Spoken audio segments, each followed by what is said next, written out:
अम्मा बाद। मेरे मोहतरम भाइयों, दोस्तों, अज़ीज़ साथियों, बड़े ही खुश नसीब हैं बच्चे जिनको अल्लाह पाक ने कुरान की दौलत से नवाजा। ये दौलत हर किसी को नहीं मिला करती, ये अल्लाह पाक चुनते हैं बंदों को। दुनियावी फ़न तो हर कोई सीख लेता है, लेकिन कुरान हर किसी को नहीं मिला करता। और खुश नसीब हैं वो माँ बाप जिनकी औलादें हाफिज़ कुरान हैं। मैंने कल एक जगह पर किस्सा सुनाया हज़रत अब्दुल्ला बिन मुबारक रहमतुल्लाह अलैह का। उन्होंने ख्वाब देखा। ख्वाब के अंदर देखते हैं मैं कब्रिस्तान में हूँ, कब्रें फटी, मुर्दे निकले और एक जगह पर नूर चमकता हुआ नज़र आया और सारे मुर्दे वो नूर हासिल करने के लिए झगड़ा कर रहे हैं। और एक बुज़ुर्ग को देखा, वो एक दरख्त के साथ यूं टेक लगा के ऐसे बैठे हुए हैं और उनके सामने ढेर सारा नूर चमक रहा है। तो ये कहने लगे, मैं उन बाबा के पास गया, मैंने कहा बाबा ये कौन लोग हैं? तो कहने लगे इनको कब्र के अंदर अजाब हो रहा है, इनके रिश्तेदारों ने, अहलो आयाल ने जो इनके लिए इसाले सवाब किया, किसी ने सूरत फातिहा पढ़ी, किसी ने सदका किया, किसी ने जो इसाले सवाब भेजा, ये उस इसाले सवाब को हासिल कर रहे हैं ताकि हमारे अजाब में कमी वाक़ई हो जाए। तो कहा बाबा आप क्यों नहीं हासिल कर रहे, और आपके सामने ये ढेर सारा नूर क्यों चमक रहे हैं, आप क्यों नहीं जा रहे? कहने लगे एक बेटे को हाफिज़ कुरान बनाकर आया था, रोज़ाना का एक कुरान इसाले सवाब करता है, मुझे लड़ने झगड़ने की ज़रूरत नहीं पड़ती। एक कुरान, और हाफिज़ कुरान 12 से 15 मिनट में एक पारा पढ़ता है, 7.5 घंटे में एक कुरान ख़त्म। मौलाना ज़िक्रिया रहमतुल्लाह अलैह एक रात में एक कुरान ख़त्म किया करते थे और फिर कहते थे हमसे तो कुछ होता नहीं, हमारे घर की औरतें सफाई करते, खाना पकाते, 16-17 पारे ऐसी तिलावत कर जाती हैं, जिसको कुरान मिल जाए।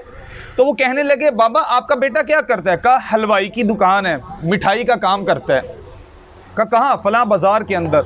तो कहते हैं वो जब सुबह गए, आँख खुली, सुबह गए, उस बाज़ार के अंदर देखा जाके कि एक आदमी मिठाई की दुकान पे मिठाई भी बेच रहा है और ज़बान से कुरान भी पढ़ता जा रहा है। ये अपने बाप को इसाले सवाब करता है। कितनी बड़ी नेमत है। मैं हिफ़्ज़ किया पंजाब, तो जब हमने मदरसे में दाखिला लिया तो मेरे साथ एक पठान होता था पेशावर का। तकरीबन हमारी उम्र उस टाइम 10.5-11 साल की थी और उस पठान की उम्र थी 25 साल। सदकुल्ला नाम था पेशावर का। जब मैंने मदरसे में दाखिला लिया उसके 15 पारे हिफ़्ज़ से, मैं पूरा कुरान हिफ़्ज़ करके मदरसे से निकल गया, उसके 20 पारे हुए। फिर अल्लाह ने ज़िंदगी का बस ऐसे पहिया घुमा, कराची आ गए। कराची आने के बाद 5 साल बाद जब मैं पंजाब गया वापस, तब जाके उसके कुरान का इख्तिताम हो रहा था। मैंने कहा कितना अरसा लगा? क्या 15 से 18 साल ही लगे? 18 साल में कुरान हिफ़्ज़ किया। जिसको शौक़ हो अल्लाह कुरान दे देता है। बूढ़ा हो गया था, सफ़ेदी आ गई दाढ़ी में, 18 साल में कुरान हिफ़्ज़ कर गया। जिसको शौक़ हो, जिसको पता है मैंने अल्लाह को जान देनी है, ये कुरान ही है तो एक मुझे जो जन्नत में लेकर जाएगा। और हाफिज़ कुरान के लिए जन्नत कैसी होगी? अल्लाह ताला कहेगा अल्हम्दुलिल्लाह से शुरू कर, जन्नत के दर्जों पे चढ़ता जा। यहाँ दर्जे होते हैं, एक हवलदार होता है, एक ASI होता है, एक इंस्पेक्टर होता है, एक SHO होता है, एक DSP होता है। दर्जे दर्जे ऊपर। स्कूल के अंदर भी एक टीचर नीचे तबके का होता है, एक उससे ऊपर, एक उससे ऊपर, एक प्रिंसिपल होता है, और हर कोई चाहता है मैं इससे ऊपर वाले ओहदे पर आ जाऊं। तो क्या जन्नत के अंदर ऐसे दर्जे? अल्लाह कहेगा अल्हम्दुलिल्लाहि रब्बिल आलमीन, यहाँ से कुरान शुरू कर और जन्नत के दर्जों पे चढ़ता जा। जहाँ तेरा पूरा कुरान होगा मिनल जिन्नति वन्नास, वो तेरा आखिरी मुकाम होगा। चढ़ता जा जन्नत के दर्जों में। और जन्नत के दर्जे ऐसे समझ आएगी, कहते हैं जन्नत के अंदर जैसे अल्लाह ने मुकाम बताए हैं ना, जन्नत के अंदर एक नीचे का दर्जा है जिसके अंदर इंसान को अगर शराब पीनी होगी ना तो वो खुद अपनी जगह से उठेगा और नहर के पास जाएगा, वहां से अपने बर्तन में शराब भरेगा और अपने जगह पर आकर अपनी जगह पे बैठ के अपने हाथों से शराब पिएगा। एक जन्नत का मुकाम ऐसा होगा का इससे ऊपर का जो एक मुकाम होगा लुलुअम मंसूरा, जो जन्नत के अंदर बच्चे हमारी खिदमत करेंगे वो ऐसे चमकदार होंगे जैसे चमकते हुए मोती होते हैं। ये खादिम आएंगे और इनको उठना नहीं पड़ेगा अपनी जगह से, वो जन्नत के खादिम आके उसको शराब देंगे, वो पिएगा। कहा फिर इससे ऊपर का एक तबका होगा, उस तबके के अंदर ना खुद पीनी होगी ना बच्चे शराब पिलाएंगे, उसके अंदर जन्नत की हूर आएगी जो अपने हाथों से शराब का जाम पिलाएगी। उस जन्नत की हूर को अल्लाह ने आग मट्टी पानी से नहीं बनाया, उस हूर को अल्लाह ने 4 चीज़ों से बनाया। पाँव के अंगूठे से लेकर घुटने तक ज़ाफ़रान से, घुटने से लेकर छाती तक मुश्क से, छाती से लेकर गर्दन तक अंबर से, गर्दन से लेकर सर के बाल तक काफूर से। सबसे आला चीज़ उसके अंदर पता क्या? अल्लाह ताला फरमाते हैं उस हूर में मैंने अपने नूर में से नूर डाला है। जिस हूर में अल्लाह का नूर होगा वो हूर कैसी होगी? वो हूर अपने हाथ से शराब पिलाएगी। का फिर इससे एक ऊपर का तबका होगा, जो दुनिया में औरत तुम्हारी बीवी होगी, ये जन्नत की हूर से 70,000 गुना ज़्यादा खूबसूरत होगी, वो अपने हाथों में शराब का जाम पिलाएगी। एक उससे ऊपर की जन्नत, सबसे बड़ी जन्नत जो आपको भी मिलनी चाहिए, मुझे भी मिलनी चाहिए, जिसके हम मुस्तहिक हैं और हम चाहेंगे हमें वो जन्नत मिले, अल्लाह ताला सबको वो जन्नत दे। उस जन्नत के अंदर ये दर्जे हैं ना, दर्जे, हर आदमी चाहता है मेरा ऊंचा दर्जा हो। हाफिज कुरान को अल्लाह कहेगा पढ़ता जा, जन्नत के दर्जों पे चढ़ता जा। सबसे आला किस्म का जन्नती कैसा होगा? उसके अंदर ना खुद पीनी है, ना बच्चे पिलाएंगे, ना हूर पिलाएगी, ना बीवी पिलाएगी। अल्लाह का कुरान कहता है वसकाहुम रब्बुहुम शराबन तहूरा, वो अल्लाह अपने हाथों में शराब का जाम भर भर के पिलाएगा। बताओ, अल्लाह के हाथों से जब हम शराब पिए, अल्लाह को बिन देखे सजदों में पुकार रहे हैं, तरावी में अल्लाह को पुकार रहे हैं, कुरान की तिलावत कर रहे हैं, अल्लाह को पुकार रहे हैं, बिन देखे अल्लाह को पुकार रहे हैं। जब वो अल्लाह महशर जन्नत के अंदर हमारे सामने आ जाएगा और अपने हाथों में शराब का जाम रखेगा, वो कैसा मंजर होगा, वो कैसा वक्त होगा हमारे ऊपर कि हमारी सांस रुक जाएगी और हम अल्लाह को देखते होंगे, या अल्लाह दुनिया में तुझे बिन देखे पुकारा था, मजमों में तन्हाइयों में तुझे ही तो पुकारा था, आज तेरे हाथों से शराब पी रहे हैं। मेरे प्यारों, वो मुकाम हासिल करना है। अल्लाह ने ये रमज़ानुल मुबारक का महीना दिया कि ये मुझसे ताल्लुक़ कायम कर लो, तुम जन्नत के दर्जों पे चढ़ जाओ, तुम वो आमाल करो जिससे मैं राज़ी होता हूँ। मेरे प्यारों, आज तो हमारा ईमान इतना पस्त हो गया, आज तो अल्लाह का खौफ दिलों से ऐसा निकला कि आज कुरान सुनते हैं, किस्से सुनते हैं पहली कौमों के, लेकिन दिल इबरत नहीं पकड़ता। पूरा कुरान तरावी में सुना, लेकिन मजाल है किसी के दिल पर कोई गुजरा हो, कोई कि मेरा दिल नरम पड़ जाए कुरान के आगे, मेरे कान के अंदर बात अल्लाह की आए, मेरा दिल अल्लाह के आगे पस्त हो जाए। हज़रत बहलोल रहमतुल्लाह अलैह, बच्चे बैठे हुए हैं, बच्चों के लिए भी एक किस्सा, चलो बड़े भी सबक ले लो इससे। हज़रत बहलोल रहमतुल्लाह अलैह एक दिन जा रहे सफ़र में, अपनी सवारी पर सवार तो देखा कुछ बच्चे खेल रहे और उनके हाथों में अखरोट, और एक बच्चा रो रहा था उनके अंदर, उसके हाथ में कुछ भी नहीं। हज़रत बहलोल रहमतुल्लाह अलैह उसके पास गए, कहने लगे बेटा लगता है सबके पास अखरोट हैं, जैसे आज के दौर में हमारे बच्चे कंचे खेलते हैं, कंचों से खेलते हैं, तो वो अखरोट से खेलते थे। तो कहने लगे ये बच्चा रो रहा है, शायद इसको अखरोट की ज़रूरत हो। कहने लगे बेटा ये ले, तू भी खेल ले। वो कहने लगा बहलोल, क्या अल्लाह ने हमें खेल कूद के लिए पैदा किया है?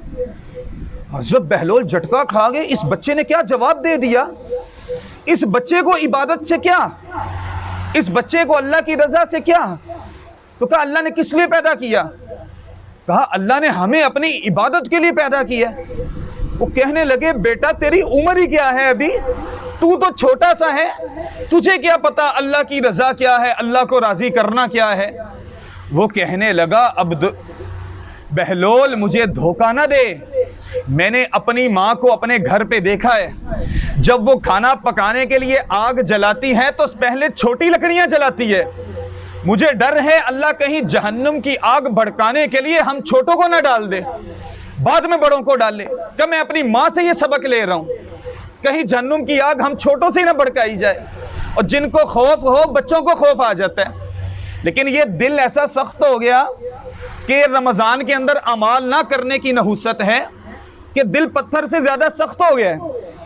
हजरत हसन बसरी रहमतुल्लाह अलैह एक जगह, जैसे हम बयान कर रहे हैं, साथी बैठे सुन रहे हैं, एक मजलिस में वाज कर रहे थे, बयान कर रहे थे, बैठा हुआ मजमा कहने लगा, हजरत आपकी बात हमारे दिल पे असर नहीं करती। कहा आप वाज कर रहे हैं, आपकी बात हमारे दिल पे असर नहीं करती। कहा हमारे दिल सो गए हैं। कहा हमारे दिल सो गए। हजरत हसन बसरी रहमतुल्लाह अलैह कहने लगे, तुम्हारे दिल सो नहीं गए, तुम्हारे दिल तो मो गए हैं। कहा तुम्हारे दिल तो मर गए हैं। कहा सोए हुए दिल तो एक आयत पे जाग जाते हैं। जागे सोया हो ना दिल, उसको कुरान की एक आयत सुनाओ वो जाग जाता है। इस पे एक किस्सा सुनो, फुजैल बिन अय्यास रहमतुल्लाह अलैह, ये बगदाद का बहुत बड़ा चोर था। हमारे यहाँ के चोरों जैसे नहीं, गन पॉइंट पे मोबाइल छीन लिया, गन पॉइंट पे पैसे ले लिए। हमारा गोठ भरा हुआ है इन चीज़ों से, साथियों से सुनते रहते हैं, बस गन पॉइंट पे मोबाइल ले लिया। ऐसे चोर नहीं थे वो लोगों के घरों में डाके डालता था। फुजैल बिन अय्यास का, मैं लोगों के घरों में टापता था, वहां लोगों का माल भी लूटता था, कत्ल भी करता था। कहने लगे एक दिन एक घर में मैं चोरी करने के लिए गया, मैं घर की छत पे दीवार पे चढ़ा, अभी बाहर से दीवार पे चढ़ा, घर के अंदर एक बच्ची छोटी सी कुरान की तिलावत कर रही थी। उसने कुरान की एक आयत पढ़ी, अलम यअनि लिल्लज़ीना आमनू अन तख़शअ क़ुलूबुहुम लिज़िक्रिल्लाह। अल्लाह कुरान में कह रहा है, क्या ईमान वालों के ऊपर अभी तक वो वक्त नहीं आया कि अल्लाह का नाम आए और ईमान वालों का दिल पस्त हो जाए, अल्लाह का नाम आए और मोमिन का दिल कांप जाए, अल्लाह का नाम आए और मोमिन की आंख से आंसू निकल आए। अल्लाह की कसम मेरा यकीन है इस बात पर, यहाँ पर जितने जर्रे और जितनी चीजें हैं अल्लाह के नाम से लरसती हैं, अल्लाह के नाम से कांपती हैं। कुरान अल्लाह का कह रहा है सूरत बकरा के अंदर पहले पारे के अंदर, व इन्न मिनल हिजारति लमा यतफज्जरु मिनहुल अनहार व इन्न मिनहा लमा यशक्ककु फयखरुजु मिनहुल मा। अल्लाह कह रहा है बहुत सारे पत्थर ऐसे हैं जो अल्लाह की हैबत से लरसते हैं और कांपते हैं, बहुत से पत्थर ऐसे हैं जो अल्लाह की हैबत से ऐसे फटते हैं कि उनके अंदर से पानी निकल आता है, बहुत से पत्थर ऐसे हैं जो पहाड़ों से रेजा रेजा होकर गिर जाते हैं कि अल्लाह के नाम से लरसते हैं। कहने लगे मेरी कान के अंदर ये कुरान की तिलावत गई कि अल्लाह कह रहे ईमान वालों के ऊपर अभी तक ये वक्त नहीं आया कि अल्लाह का नाम आए और ईमान वालों के दिल पस्त हो जाए। कहने लगे मैंने दीवार के ऊपर बैठे बैठे ही तौबा कर ली। मैंने कहा मैं भी तो ईमान वाला हूं, मेरे अंदर भी तो ईमान है, मैं भी तो कलमे वाला हूं, मेरा दिल क्यों नहीं अल्लाह के नाम से कांपा। अल्लाह कह रहे हैं कि तुम पर यह वक्त नहीं आया अभी तक कि अल्लाह का नाम आए, तुम्हारे दिल वहां पर पस्त हो जाए। कहा मैंने दीवार पे बैठे बैठे तौबा कर ली, उसके बाद से मैंने कोई गुनाह नहीं किया। आज उस आदमी को लोग फुजैल बिन अय्याज रहमतुल्लाह अलैह कहते हैं। लाखों अल्लाह के वली उनके हाथ पर बैत हुए। एक आयत ने तौबा करा दी। जिनके दिल जागे हों, जिनके दिल मुर्दा हो जाएं, वो कहते हैं मौलवी साहब बात दिल पे असर नहीं करती, दिल सो गए हैं, ये दिल मुर्दा हो गया। अल्लाह के नबी ने फरमाया जब एक मुसलमान एक गुनाह करता है उसके दिल पे स्याह नुक्ता लगता है, फिर दूसरा करता है, फिर दूसरा नुक्ता लगता है, करते करते उसका पूरा दिल स्याह हो जाता है कि फिर तौबा की तौफीक भी छिन जाया करती है। ये अल्लाह ने रमज़ानुल मुबारक का महीना दिया, ये अल्लाह से ताल्लुक़ कायम करना है, अल्लाह से अपने गुनाहों की माफ़ी मांगनी है। आज तक जितनी नाफरमानी हुई अल्लाह से माफ़ी मांगनी। देखो छोटे सगीरा गुनाह हर आदमी कर बैठता है, इंसान है, नज़र आज़ाद है कुछ भी देखती है, कान आज़ाद है कुछ भी सुन सकता है, ज़बान आज़ाद है कुछ भी बोल सकती, लेकिन रोज़े की बरकत से, तरावी की बरकत से, अमाल की बरकत से ये छोटे गुनाह माफ़ हो जाएंगे। लेकिन 4 गुनाह ऐसे हैं जो बग़ैर तौबा किए माफ़ नहीं होंगे। सुना दूँ 4 गुनाह? वक्त है साथियों के पास? बोर तो नहीं हो रहे, तंग तो नहीं हो रहे? कोई हो रहे हो तो भाई साहब बता दो, ख़त्म कर देते हैं बात, पक्का सुना दें।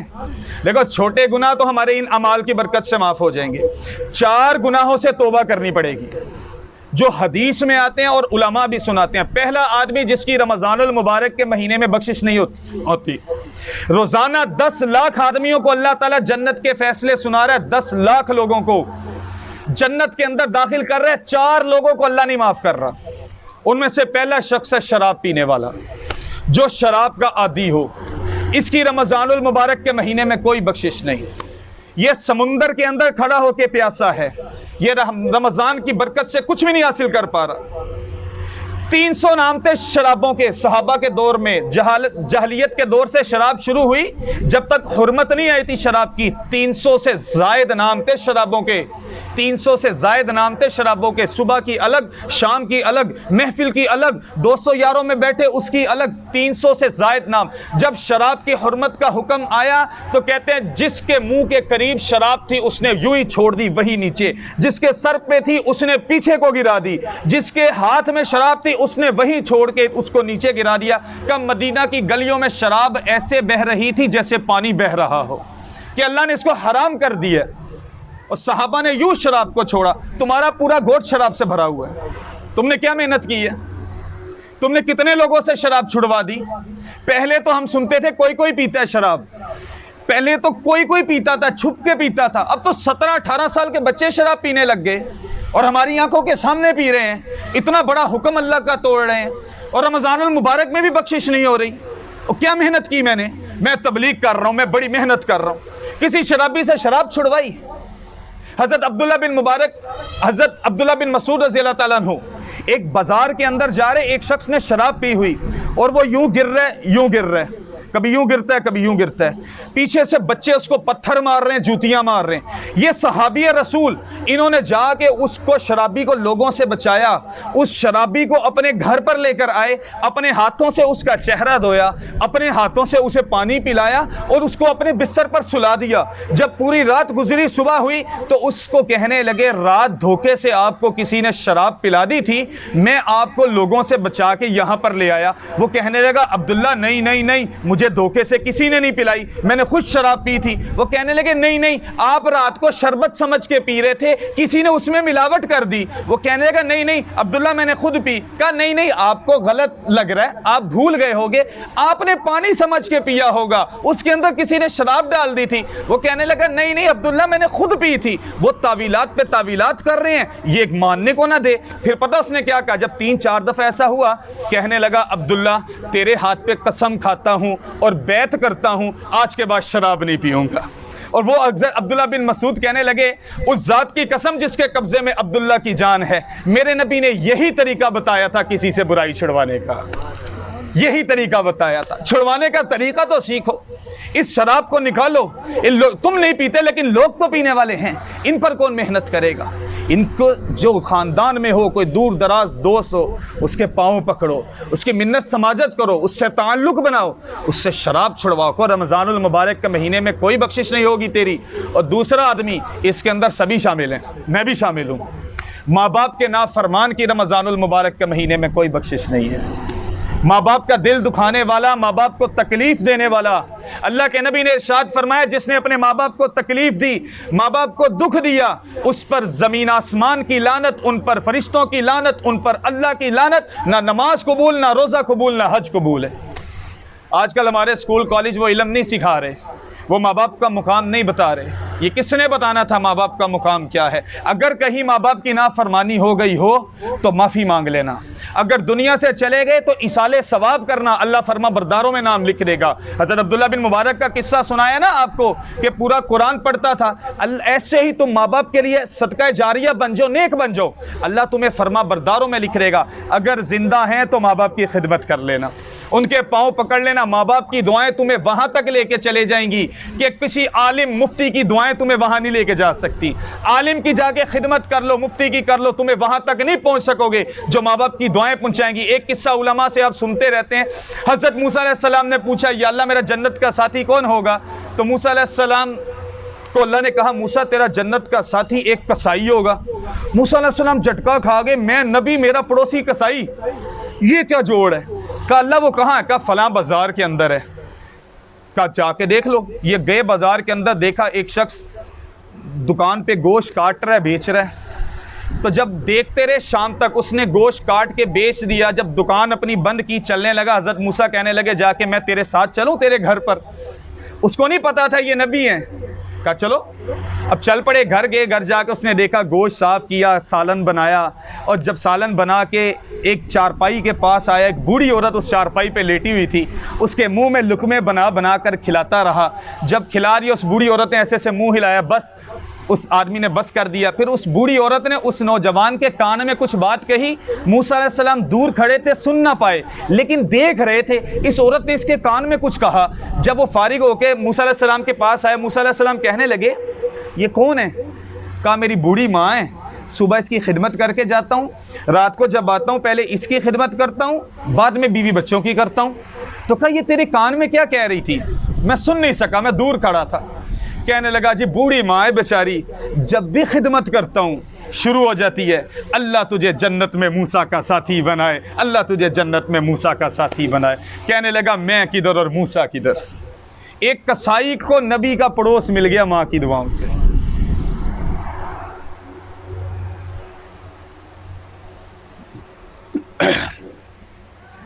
और बाप का मुकाम समझाने के लिए कहा कोई शख्स ये देखना चाहे मेरा अल्लाह मुझसे राजी है या नहीं, बहुत आसान सा तरीका बता दिया। का रिज़ल रब्बी फी रिज़ल वालिदी व सख़तर रब्ब फी सख़तल वालिदी व सुख़्तुर रब्ब फी सुख़्तुल वालिदी। जो ये देखना चाहे उसका अल्लाह उससे राजी है या नहीं, तो वो देखे उसका बाप उससे राजी है तो समझ ले उसका अल्लाह भी उससे राजी है। अगर उसका बाप उससे नाराज है समझ लो उसका अल्लाह भी उससे नाराज है।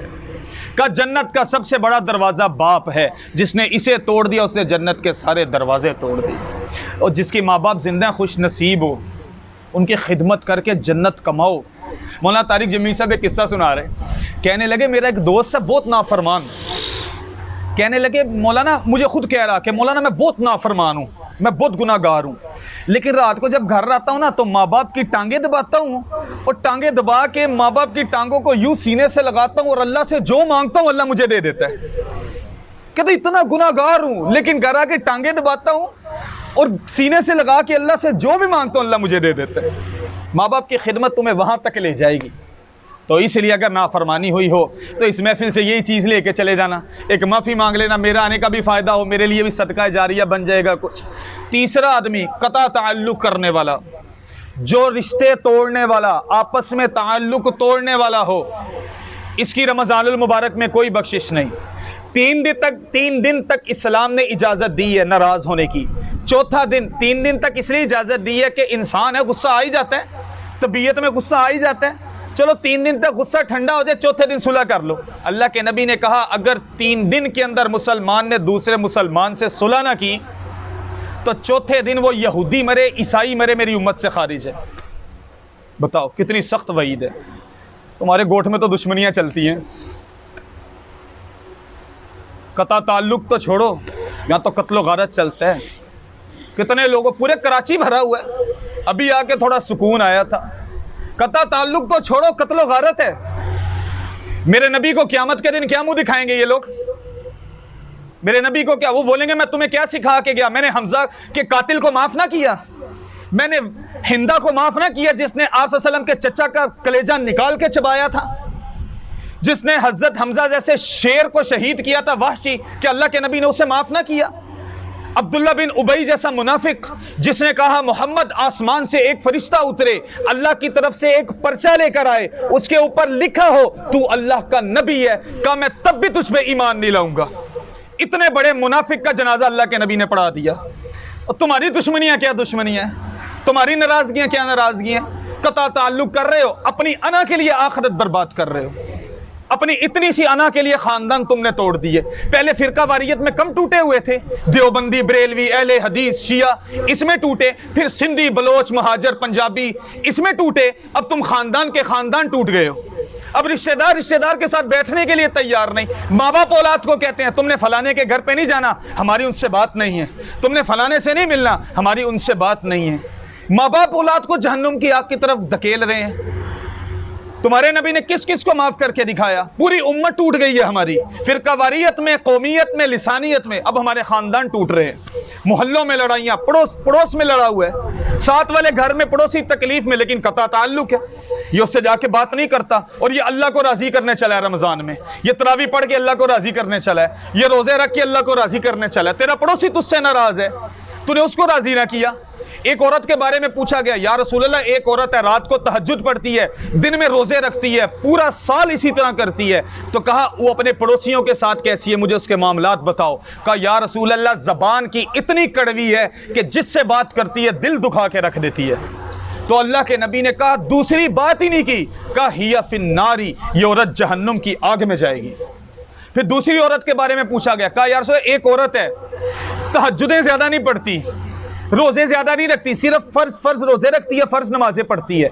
का पड़ोसियों के साथ कैसी है, अखलाक बताओ कैसे हैं। का या रसूल अल्लाह पड़ोसियों के साथ ऐसी है, कभी किसी को तकलीफ नहीं दी। तुम तो अपने घर का कचरा दूसरे घर के आगे फेंक देते हो, बाइक खड़ी करके आ जाते हो, अगले को तकलीफ होती है। रात को पूरी रात शादी तुम्हारे घर में होती है, इतनी ऊंची साउंड सिस्टम लगाते हो, साथ वाले घर में कोई बीमार हो तुम्हें पता ही नहीं चलता। तुम्हें फायरिंग करनी होती है, साथ वाले घर में कोई बूढ़ी माँ बीमार पड़ी हो, तुम्हें पता ही नहीं चलता। तो कहा वो औरत का अखलाक में ऐसी है, कभी किसी को तकलीफ नहीं दी, फर्ज पूरे करती है, नवाफिल कुछ नहीं है उसके पास, लेकिन फर्ज पूरे कर रही है।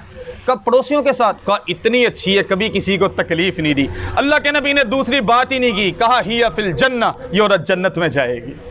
तो अगर किसी से कता ताल्लुक हो तो अल्लाह की रजा के लिए कुछ दिन बचे हैं, आज 23वीं शब है, कुछ दिन बचे हैं, सुलह कर लेना, अपना रमज़ान ज़ाया होने से बचा लेना।